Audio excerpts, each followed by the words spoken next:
Hello and welcome to ScreenHour with me, Mikey, Me, Kieran. and this week we're going to talk about The Northman.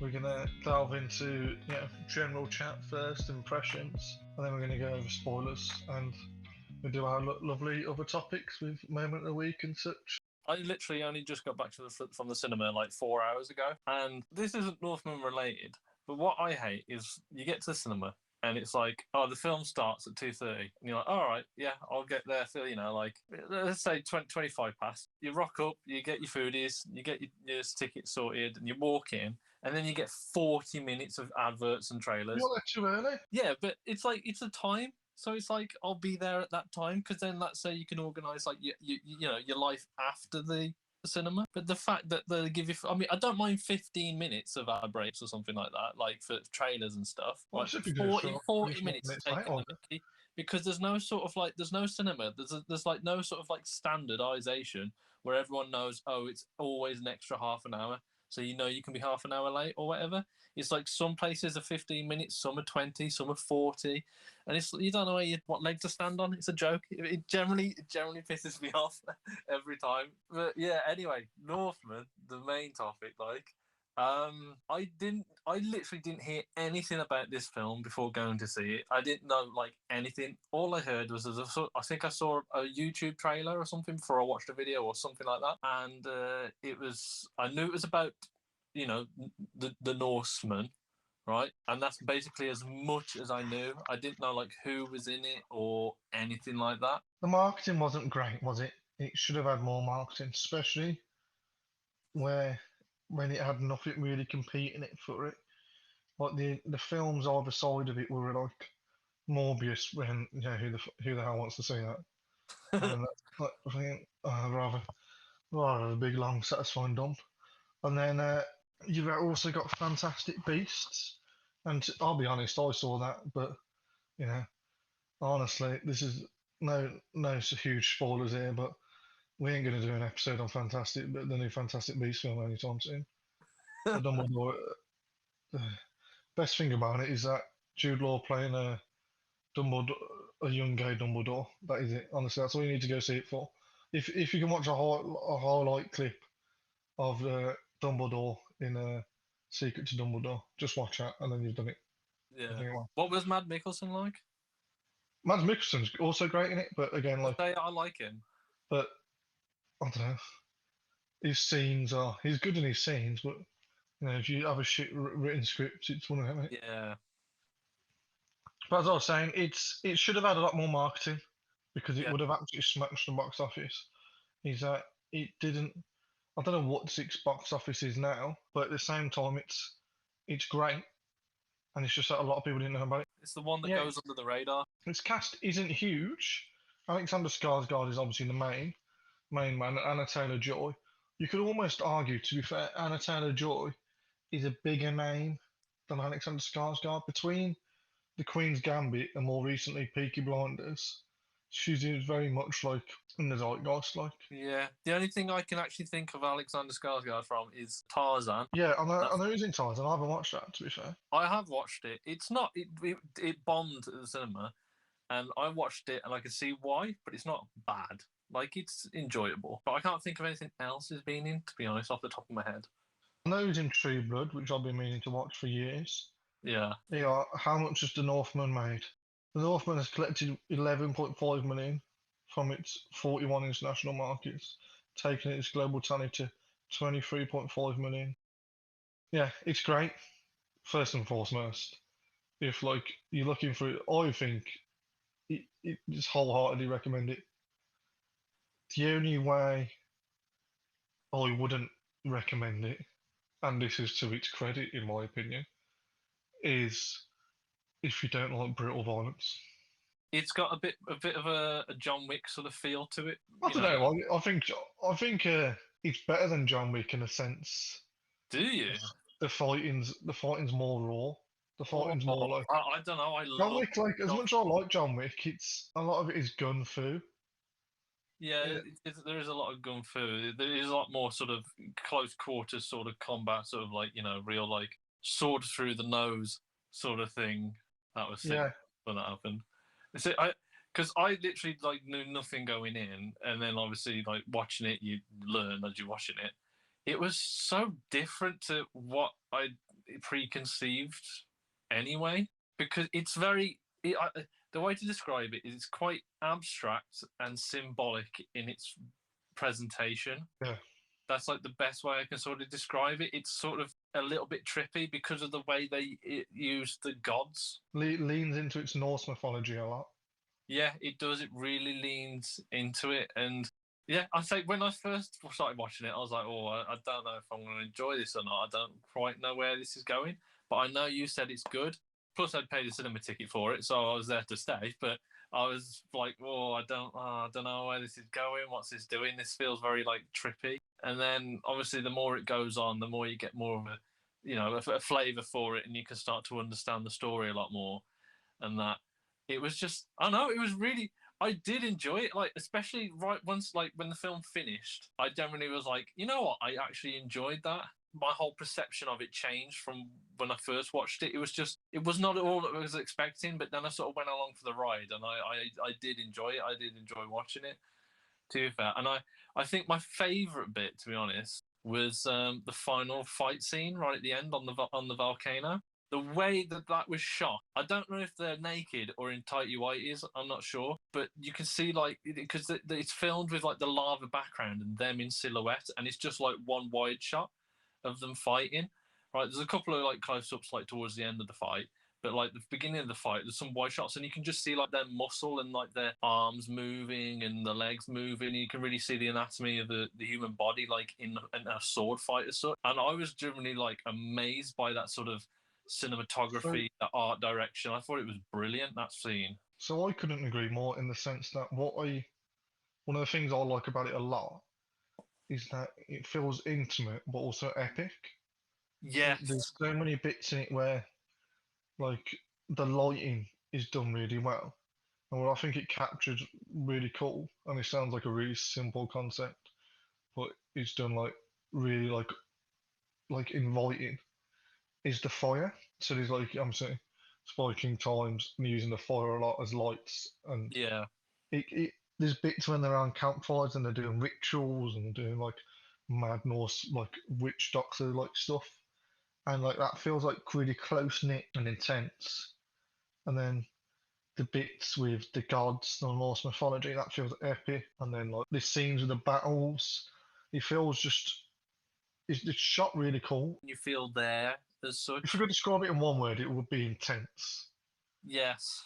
Don't go in like I'd recommend it a lot, but don't go into this film thinking, "Oh, I'm gonna feel uplifted after this." That's not it. Like that No. is not it. You're not gonna feel like, "Oh, I don't know, I'm gonna achieve my goals after this or whatever." I don't know. You're not gonna have a spring in your step, but you will think, "Well, bloody hell, that was good." I Yeah. think anybody who likes, I think like I feel like I'm the only person who hasn't watched Vikings. But even like if you haven't watched Vikings, there's a lot of like not a Norse stuff nowadays, and like it is in the zeitgeist, and it really is like a lot of people are loving it, and this really like hits it home, hits the Norse Viking you feel well. Yeah, it's sort of taken a bit from all the sort of like Viking sort of era sort of TV shows and sort of combined it into its own stylization, and it just hits a home run with it. I feel like I said, it's a bit, you're a bit unsure to begin with because you're like, well, what's going on? I don't understand this sort of direction. But then when you get into it, you're like, oh, I see why they've done this and why they've done that, because it matches the story, it fleshes the story out, and it makes it more raw and grounded. I thought it was funny. I mean, um, I I I don't. Should I just go into it? Spoilers, is it? Yeah, I'll go straight into spoilers. I definitely recommend whatever film we're talking about. Always go and see it in the cinema if you can. It's Yeah. also different. Like I know I watch a lot of superhero stuff, and like you watch a lot of like rom-coms or watch a lot of Yeah, biopics. It's it's a new independent production as such. It's I can't remember who it's the production team is, the production company behind it. It's not a reboot or anything like that. It's something that's new and fresh. It's got the same sort of Norseology that you've heard of before, but it's a new story, which is nice. You don't get that very often these days. And the cinema scope for it, you do need to see it on a cinema screen just to get the feel of the world as such. You need that big screen with the higher color bit rate and the better sound design, because the music as well is fantastic for it. Yeah, the music is cool. Like, very builds up to some mad points. Like. But the point I was going to get at, which I thought was funny, I don't know why it was the first thought across my head, right? But when him and Anya Taylor-Joy, they find out they're having kids, he has that sort of premonition as such where he sees that he's having twins, right? That's it, yeah, and he's like tripping balls, like, and yeah. Like... As soon as he sees he has twins, he then decides, right, I'm gonna fuck off and go and kill my uncle. He's like, he's just fuck. like, he's like, fuck off! He's just Am like I a bad bringing up dad. two kids? He's just like, fuck off. Yeah, he's just. Anna Taylor-Joy says to him, look, do you want? We can bring these kids up together, and like a bad, like chavvy kid from a council estate, he just thinks, fuck this, I'm off. He thinks he'd rather take his revenge with a good chance of death, than bring up kids. I just thought it was so funny because it was literally the first thought through my head. He was like, "Oh shit, we're having twins. Nah, fuck this. I'm gonna go kill my uncle and probably die in the process." To be fair, we should have talked about the performances more in non-spoilers, but yes, yeah, it wasn't really a performance which is like crap or like lackluster. It is every like scene with somebody in really delivers, and they really smash it. It's intense. It's just captivating to watch. The only thing that could one of the niggles I do have about it is would have had more of Ethan Hawke. Yes. With Hamlet or Hamlet, however you pronounce it, because it's Hamlet. But the big one, despite what we were saying just about it being original, it's just Hamlet. It actually is Hamlet. I'm pretty sure like Hamlet, Shakespearean tale, is based on a Norse tale. Anyway, so yeah, chicken or the egg, but it's it is great. It's also the story, like what I like about it is even though you're following Hamlet and you're thinking, oh, he's the protagonist, you got to be in his corner. He's not a good guy. He's a bloody Viking. Yeah. He's a murderer. There's no bit in this when like you think, oh, he's a lovely guy here. He's really cuddly. He should taking the moral high ground. Yeah, there's no bit in it where he's got the moral high ground, and you think, yeah, too right. But like also to counteract that point, and what it does really well is you are fighting in his corner because like he's naturally the protagonist, but like he's such a bloody badass. Yeah. He's absolute. Like a lot of this, like one of the things I saw about it, like leading up to its, like the few marketing videos it had on YouTube, and the few things it had on like social media, was like some of the gym like influencers I follow and stuff like that are absolutely pushing how much of a unit he is. And if you look at it, he's absolutely jacked. Like he was eating 5 meals a day or something like that. I saw. He was 5 meals a day, and like he was working out loads on set, and he's like you look at Tarzan compared to how jacked he is now. He's far more. Yeah. He's doing some fighting moves in it, and like if he chucked an axe at you, you bloody know about it. I love the bits where they catch like the spear, or they catch the arrow, or dodge the arrow, or something. It's like that's just mad. Like I mean, obviously it's the way it's filmed, but it's just they're very cool elements that are added into the film to show how battle hardened the Norse really are. And how they adopt that sort of wolf or dog persona, and they use that in the battle. It reminds me of the Kiwis and how they in the rugby they've got their chant that they do, and everyone else thinks it's pathetic. Everyone else thinks it's pathetic, but it's like their way of their war cry, like the way that they do that with the Norsemen. It's like their war cry of the wolves howling and how they boost themselves up. I like that element that they added into it. Him like embodying the animal spirit, to go off what you said. There's been a few interviews with Magnus Lydback, who's like basically trains loads of celebrities, like pop stars, and like obviously for this Alexander Skarsgård, and he done like a lot of mobility training for him as well as just like pure strength training. And he says one of the reasons he wanted to do mobility training for him was that he'd be like, using an axe, pretending in the fight scenes, so he could just get used to doing that. And he did I think it was like here it says like he was training 5 times a week during filming, eating like as you say, eating 5 meals a day. So that's like one of the many interesting elements to it. I mean, the thing is though, like they say, like he got absolutely jacked for it, but there's only 2 scenes where you actually get to see him with his shirt off. Though, really, it's like the final fight scene, or it's the fight scene when he's storming the village. Yeah. So that's another thing I like, and like similar to like with the Batman we touched on the other one, was there's like a very definitive bit, and it's done quite well, where the protagonist looks at a smaller version of himself and just goes, "Oh, that was me," and that's like the turning point in the film, where Amleth goes, "Why is it? Why am I getting deja vu?" He looks at this kid and thinks, "Oh, maybe I should go on a revenge tour as opposed to stop raiding." That literally goes. That's literally how it goes. The next scene is like, "Oh, where are these slaves going?"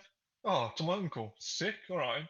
Yeah, I'll just brand myself a slave and join them. That is cut his hair as well. Narratively, and this is annoying, and like I like to pick stuff, don't get me wrong, but like it still has a lot of good points.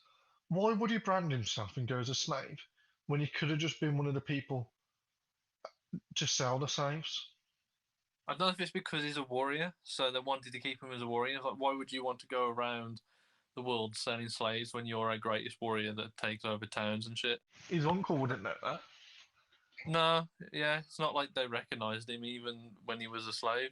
He's a lot older now, so I see your point. I understand your point, to be fair.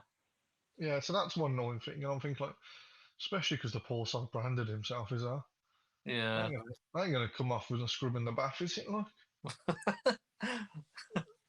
I think Anna Taylor-Joy, every scene she's in, she's like a trippy, sexy, badass bitch, or badass witch per se. Yeah. She's like, and that's another Robert Eggers film, I think. She smashes it, and like she goes toe to toe with him. It's one of them. She works on the cunning where he works on the physical. Yeah. You think to yourself, would they shag really? Because she was the slave of she was in the town he stormed. But I think you gotta imagine their romance was wasn't it? It's just the way the cookie crumbled back then, though, as well. I think that's probably another reason people just accepted things a lot more. Yeah, I think they just got on with it. They were quite short on options back then. There was no. Yeah, I'm not saying I'm a historian. Yeah, exactly. I'm not saying I'm a historian on the Viking era, but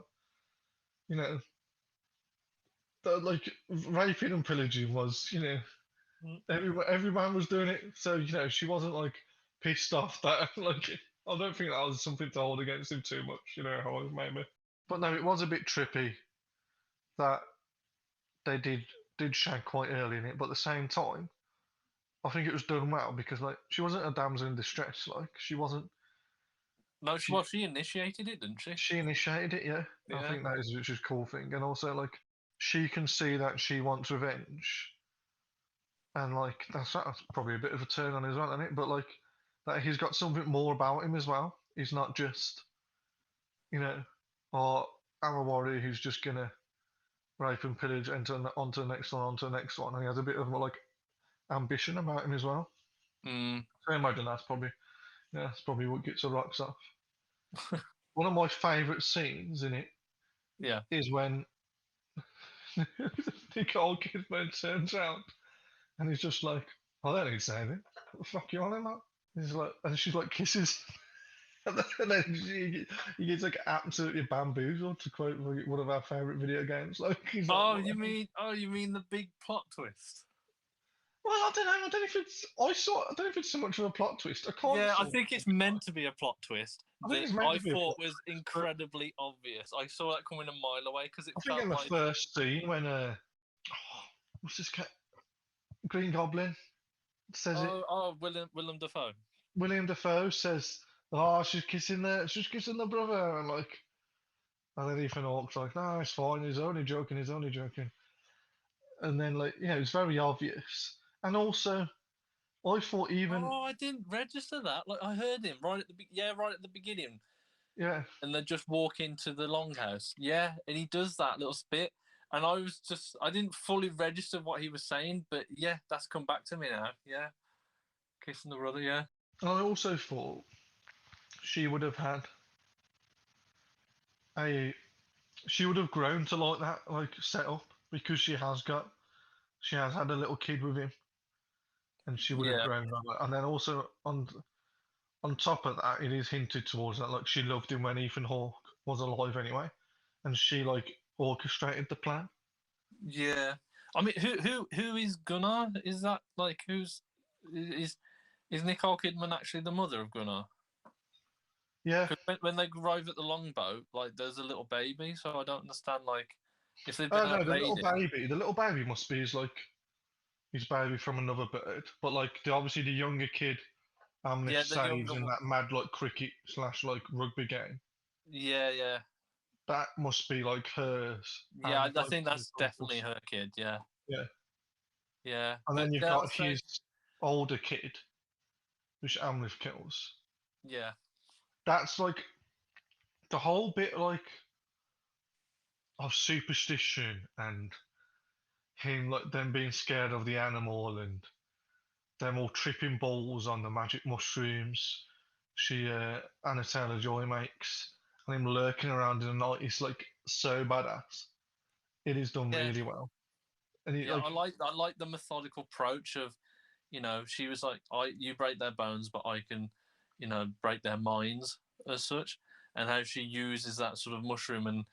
She gets them basically to commit suicide. That one guy stabbing the shit out of his own neck. yeah. Because just driving them insane, and how they, it's the enemy within. It's the spirits are taking over. The spirits are killing the men and stuff, and how that's messing with everyone. I like that sort of psychological trauma. Oh I yeah. don't know if I that's like how he's dark of me lurking, he's to just watching it. And like there's something satisfying like of like say. him just putting this plan into place. And the more Yeah, you just getting wrecked like. I like how he dwindles them down. yeah. But I mean, as we were saying, like the sort of plot twist per se with Nicole Kidman, like, oh, I was laughing when your father died, and I wanted you dead too. I gave him my blessing. I was just like, this dude has come on an absolute adventure, tried to save you and avenge his father, and you're just like, fuck you. Yeah, she's just tamping like she's tamping that he's alive like and he's gone all this effort, bless him. And he's Yeah. like, oh, I need to save my mom, I need to save my mom. And she's just like, what the fuck you doing? And then she goes round and sticks her tongue down his throat, and I was like, She goes over and absolutely bamboozles him, like you're like kissing him. You're like, what the fuck's going on? I think I felt my ass clench in the cinema. I was like, It's a bit rough. That's like one of the best scenes in it. Even if you saw the twist coming, like you appreciate how intense it is and how good the acting is. yeah, because it really does make you squirm. You're kind of like, whoa. And you We're feel not, in, sorry we're for not in some him. Shakespearean tragedy right now, or are we? Oh yeah, I think that's the point. Like, Yeah, no, is yeah. it's you feel bad for him. You feel bad for poor Amleth, like he's around that boat crying when he's a kid. I will save your mother. I will avenge your father. I will kill your uncle. So Yeah, and so, and he's like humming it to himself. And his mom just like I would say spits in his face, but puts the tongue down there instead. I know. And then she goes to kill him, and And then that's the real reason he loses the bloody fight, I think. Because if you remember, by the time he gets to the volcano, like he's already been he's stabbed not. the shit out of You by. see, like when he gets like he starts stripping down, half his bloody bandage. Well, half his clothes is soaked in blood. So no Yeah. wonder he's like struggling in the fight. Like, Yeah, I say because like his uncle slashed both of his tricep muscles, didn't he? Or tricep bicep, like just yeah, right across the tops there. And I was just like, I immediately felt that pain because I was like, dude can't even lift his arms up now because he's cut the muscles. I was like, he's dead. He's lost the fight. And I was like, that's it. It's over. The bad guys won. And I was actually kind of hoping that was going to be the case. And then the next thing I know, he stands up and swings that sword and is like, bang, takes off his head. And I was like, oh. And then I realized, oh no, the uncle got the final stab straight through his chest as well. They're yeah, both dead. they're both dead. It's Both dead. if it wasn't as beautiful and as brutal, there'd be bits in it where you'd think, oh bloody hell. There's a bit in it where he's dead to rights. He's hung up, and Oh, yeah. he says, "I've got your dead son's heart. You do as I say. I tell you the heart is," and he's winding him up. So his uncle's absolutely laying into him, punching the fuck out of him. So you're thinking, how is he going to escape from this? And spoilers, it's Ravens. It's Odin's Ravens. Help him get out. They chew Yeah. the rope for him, and it is a bit annoying that that's a thing. But you don't. It doesn't pee you off that much. Like No. obviously I'm speaking about it now, but it really doesn't like it doesn't take you from the film because the Norse mythology and like the gods aren't like it's not like they come out of nowhere. There's like mad rituals in the film and like whole atmosphere Yeah, it and plays into spirit animals. Yeah, it plays plays into into the the film. whole But whole that's the story only itself. time that the actual sort of mythology actually interacts. It affects the story because the other time is when he drops down into like an abandoned longhouse, I think it is, to grab the sword, and then he fights that sort of dead king. So we get a whole fight sequence, and then like the camera sort of pans across, which I think was a brilliant transition the way it does that. And then he realizes he's actually not fought the guy. That's just sort of There's like a like a dream, Drago story like and a like hallucination or something he had of fighting him. But that fight scene, right, in itself, I mean, even the final fight scene, it reminded me so much of a game. Something I'd throw on the PlayStation. every like combat and like fight scene felt like it still had stakes because it felt so gruesome and brutal. Yeah, yeah. It's Even though that one was, it was fake as such. It was a yeah, premonition. It was a hallucination, but it felt so real. I was like, oh, they're taking this in the other step, and then you realize, oh no, this is a hallucination, and it was a really well choreographed fight scene as well. But as I say, it felt like I was watching a bit of a video game, like I was watching a cut scene. What is it? Is it quick action buttons? I can't remember what you call them when you press the buttons during cut scenes and stuff. quick time event. Quick time events. That's it. It kind of felt like one of those because after he'd done that fight, he got the sword, and it's like, oh, I now have the sword to take on the main boss at the end of the game. That's kind of what it felt like. Oh, it does. In Like, some retrospects, it also felt very reminiscent of God of War. It felt very similar in a sense in certain ways it was filmed, the way it uses its stylization. It felt, yeah. I know it just came across my mind a couple of times watching it. I thought of Kratos, and yeah, it was, yeah, to go back to that really good scene with his mum, what I like about that is throughout the film, you're seeing Amleth as an absolute beast, an absolute unit who's like quite smart, but like he's mostly just is just pure heart and pure rage. But with that scene with his mum, you see how vulnerable he is. Like true.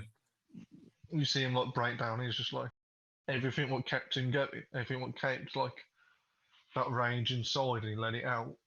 And what was like his main goal has just been flipped on its head. So Yeah. like that, I like. And as you say, that the whole atmosphere of it feels like cinematic, like gaming moments. And the fight especially in the storm in the town, that's absolutely badass. Like Oh yeah, just to be fair, yeah. it was in the trailer, but that bit, like you said, he catches the spear and it throws it back at him.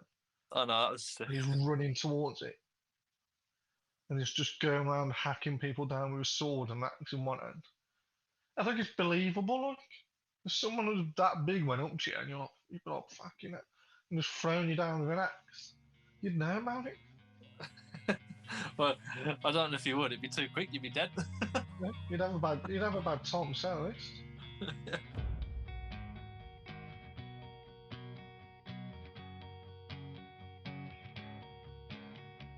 I really enjoyed the art direction.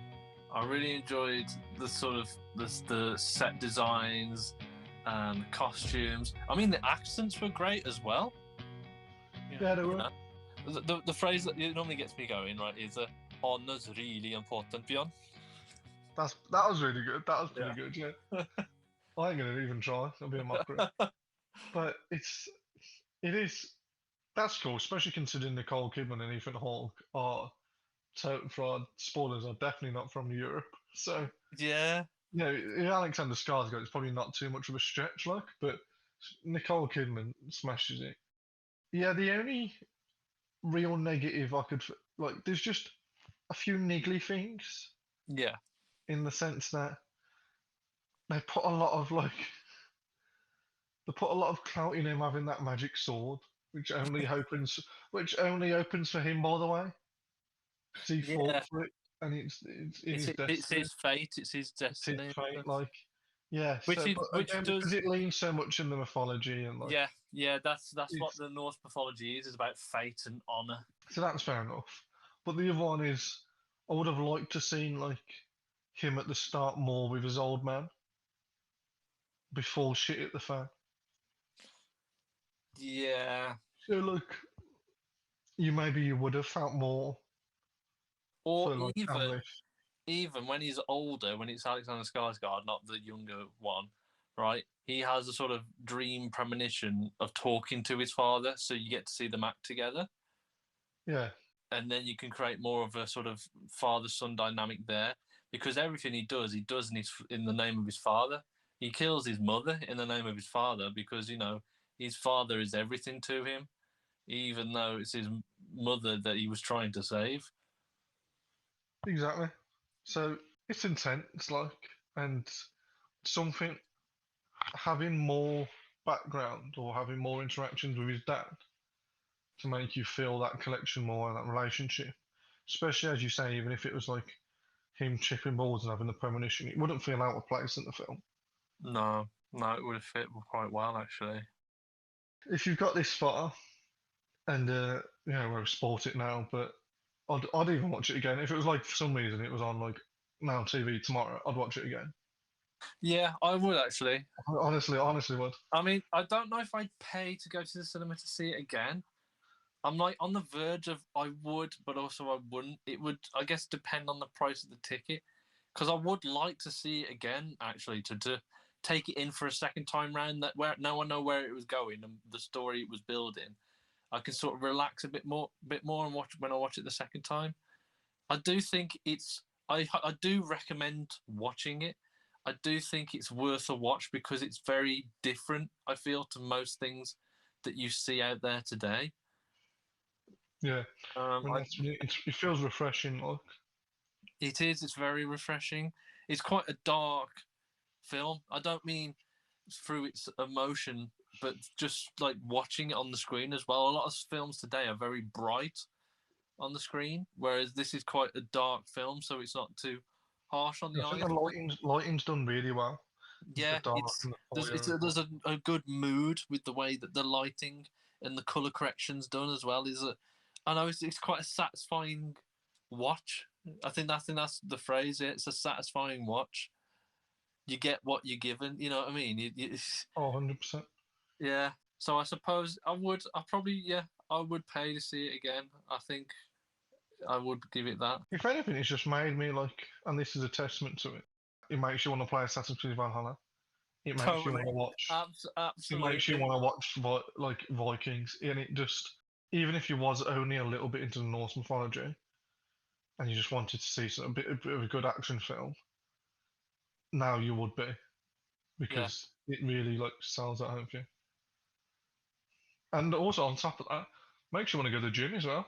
Like, it makes you want to be like, You know, I just sort my I diet like out. going to the gym anyway, but like it makes you think, fucking hell, is that absolute tank?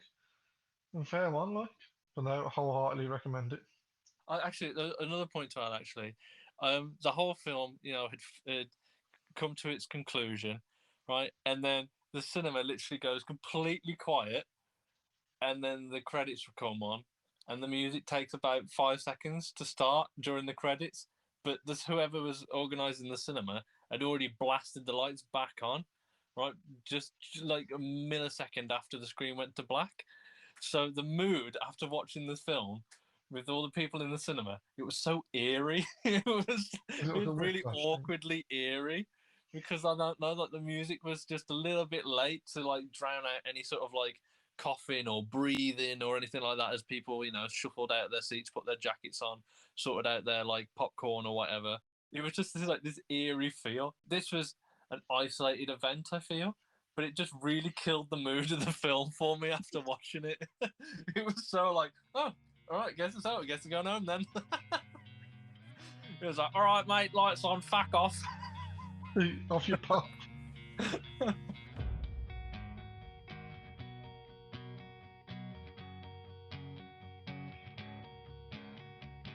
You want to do moments of the week, don't you? Yeah, my moment of the week for like film slash TV was something I've tried to convince you to watch, and me and my girlfriend have recently finished watching it Yeah. again. Is like Girls, written and like created by Lena Dunham, and it just follows these cast of women, these four main women in it, and they're in their 20s, and it's just a like you don't really hear them that often, but like it's a dramedy. It's like that's the best way to describe it, Yeah. and it's what's good about it. Me and my partner watched it a couple of years ago, and it's still relevant now, and more so because it's on for about I think it's on for like 5 or 6 seasons maybe. So it like goes through their years of their 20s, and the moment of it is it wraps up and it finishes, and I don't want to spoil the finale whatsoever. So we're only going to bits like specifications too much, but the moment is that it has such a good finale, and there's not many like TV shows. Me being as critical as I am, because I get so invested in them, where you think, "Oh, that's satisfying," and you really think, I don't need anything else." And it's done really well. There's no like out of left field twists. There's no thinking, "Oh, the character wouldn't do that. Why has she done that?" And all the characters, where they end up in the end, makes sense, Yeah. and it's where it's been building up to. And all the characters in it, like, do you know when people go, "Oh, you identify as so and so," in like stupid BuzzFeed questions, or "You're such a Ross, you're such a Rachel, you're such a Barney, you're such like a Ted." Girls like has that, but not in such a cliche to the point where like it shows you aspects of these women, and like to be fair, it's obviously it's about girls, for spoilers. Also, there's some great man characters in it, but I say girls take the lead. And there's aspects in these women which you just see in like, and they're raw and they're authentic, and like, despite it being set in New York, and like it's a cosmopolitan feel and whatever. There's episodes in it where it's full on, got its finger on the pulse for stuff which is happening in 2020, whether it's like creative writing, whether it's like gender equality, or whether it's like minorities, or whether it's mad stuff like that. It's hilarious as well. Yeah. So my moment of the week was just finishing Girls again and just thinking, I forgot how good the ending was, and then it's such a good ride. So I'd recommend. Where'd you watch it? On Now TV, On it's like there. it's a HBO thing, and this isn't a plug for HBO because let's face it, they don't need it, and not like a little two lads, two lads from England are going to help them out. But what made me think about it is like last year. I don't want to go on too much rant. I only just watched Sopranos, which I know is like nearly pretty much 20 years old, I finished watching that, and then I think, ah, despite to go off totally opposite, Game of Thrones, one of my favourite shows of all time, with one of the worst finales. It's HBO also. True Detective is HBO, and there's a reason why they're called home box office. They do smash out the park. It's like Yeah. The Wire. I know The Wire's really old. We need to watch The Wire because if it's any as good as the other HBO products, it's definitely worth a watch. But Girls was my moment of the week for. So my moment of the week, I feel. I mean, there's a couple ones, but I'll just say for one, Ailing B, or Ashling B. I don't know if it's Yeah. Ashling or Ailing B, the No, I think Aisling B. I think he's right. Yeah. comedian. So I first came across her in like 2016, I think it was, at Machynlleth Comedy Festival in Wales. Right, Yeah. and this was before she was a name at all. She was doing an act, and I went to go see her with a couple of friends, and she was absolutely hilarious. And then like I got a photo taken with her as well, so that's cool. So I got proof I met her. And she just went on leaps and bounds. And I follow her on Instagram, and she was doing this new. I say it's a new show. It's Travel Man, right? It used to be Richard Arduardi. Oh my God! Really? I've Yeah, been there. I it's went to Split. yeah. Well, it's she's now doing it with Joe Lycett, and Joe Lycett's from mine and Mikey's neck of the woods, and he's got some real hilarious, relatable content. And I didn't realize he was doing Travel Man, and I thought, oh, I like them both. I'll throw this episode on, and the next thing I know, I just smashed all of the episodes of Joe Lycett's one. I think there's only 4 out, right? But the one he does as Ashling B is brilliant and hilarious. He then does one with James Acaster. He's so fucking funny. I think he's absolutely hilarious. Plus, your mum says I look like him. Bit So offbeat. My mum thinks you look like James Acaster. I think that's hilarious. Yeah, I can see the resemblance, but Yeah, I can see a bit of resemblance, but there's not. I wouldn't say exactly you look like him. Nah. And then the other ones with Bill Bailey, and Bill Bailey's hilarious. And they were throwing out the Brummie accent a couple of times as well. And because they were in the sulfur pools in Iceland, him and Bill Bailey, and there was a little bar, and they were just swimming over to the bar. And I was like, "Oh, this is nice. You won't get this in Birmingham, would you?" And you're like, "Oh no, you'd just be some woman in in one of the canals or something," and she'd be like, "Maury, do you want some pizza?" "Oh yeah, no, that's fine. Just put it on a lilo and float it over." It was just the way they were doing it. I was absolutely creasing. I was so funny, but it's a great, enjoyable watch. And it was nice to chill out and watch too. And I absolutely was howling. There was a bit right where they're in Bilbao, I think it was. James Acaster and Joe Lycett, and they were in Bilbao, which is in Spain, right? And apparently Bilbao has its own language, right, with 6 different dialects in such a small area. All right, and then the sort of mythology around it is apparently the devil tried to learn the language but struggled and just couldn't do the language after like 6 years or something, and failed. And then James Acaster comes back at Joe Lycett and he says, "Well, you got to hand it to the devil. At least he was trying to better himself, unlike God, the arrogant prick." And I was absolutely creasing. I thought it was hilarious. I really like Travel Man because it's it's it's not a boring documentary, is it? It's not boring. No. They're like snappy and refreshing.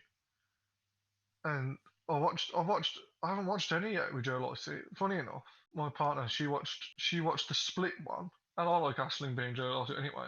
But we've been Yeah. to Split, and there's bits in it where Charlotte was watching. I've watched like a little clip of it, and I've seen we were standing there. So it is cool seeing that, but a lot of it is just how like their hilarious interactions while they're doing cool Locals. stuff.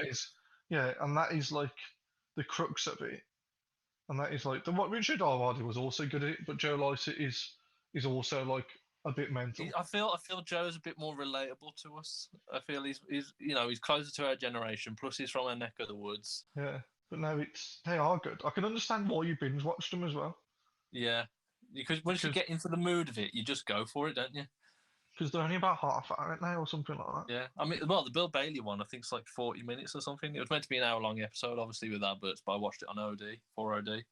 Yeah, too right. Plus, it gives you great travel ideas of places to go and stuff. I mean, to be fair, the Iceland one, it cost them over $1,000 or something for the stuff they Yeah, I did, know quite a few and that's people have been that's looking. Apparently excluding hotels and stuff. So apparently it's dead spending. Like, yeah, I mean, my brother went there 2 years ago or something with his girlfriend, and yeah, they spent tons of money, and then other friends have gone and they said, yeah, it's all really expensive, but it's also really nice there.